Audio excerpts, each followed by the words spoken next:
Asad Hashim. I'm here with Amjad Atallah, who's the director of the Middle East Task Force at the New America Foundation. Um, Now, you spoke in the session a little bit about how journalists have this duty to question the intent behind things that may have been leaked to them. Can you talk a little bit more about that? Well, you need to know the intent as best as you can ascertain in order to help you with authenticity. I mean, that's just one element of authenticity, right? So it's not that someone could give you something for the entirely wrong reason.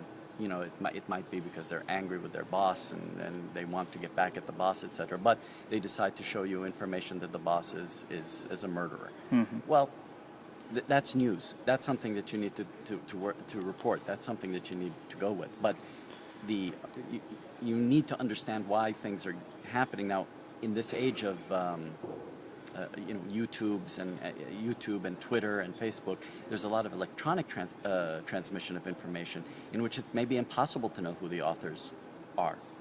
And so knowing the authors is just one element of being able to verify and ascertain the reliability of the information that you have.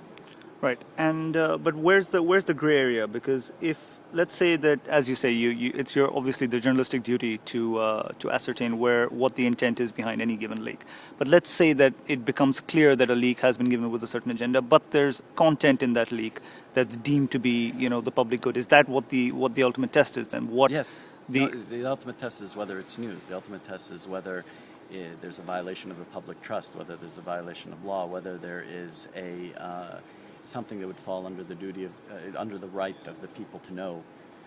So the motives of anybody who when somebody leaks when the Pentagon Papers were leaked, the person who leaked the Pentagon Papers, now we know what their intent was, but at the time, you may not have known exactly what the intent was, but you're actually the material itself speaks for itself, and so you need to and the author helps you determine also authenticity, right? If you know who the author or who the leaker is, and the leaker is inside the government and has access to that document, that helps you know that that's that's reliable information. And so it's not that you need to know the intent or the author for the sake of knowing the intent and the author. It's only to help you ascertain and determine the reliability of the information, the factuality of it, and of course, the information itself will have to speak to whether, and then there's all kinds of things you have to do, of course, to corroborate. Right. Do you think it's a little challenging though, because there's a lot of subjective things in there when you start talking about things like whether it's in public interest or whether it's something that should be out there. I mean, you spoke a couple of minutes ago about saying that international law or international conventions or things like that, where it's very clear whether or not there's been a violation. But for things that may not contravene international law, I mean, is there a subjective sense to trying to figure out? And is that challenging? Well, I mean, I think newspaper editors and media editors, broadcast editors work with this every day. I mean, if you're a public figure, obviously you have less of a right to privacy than if you're a private individual.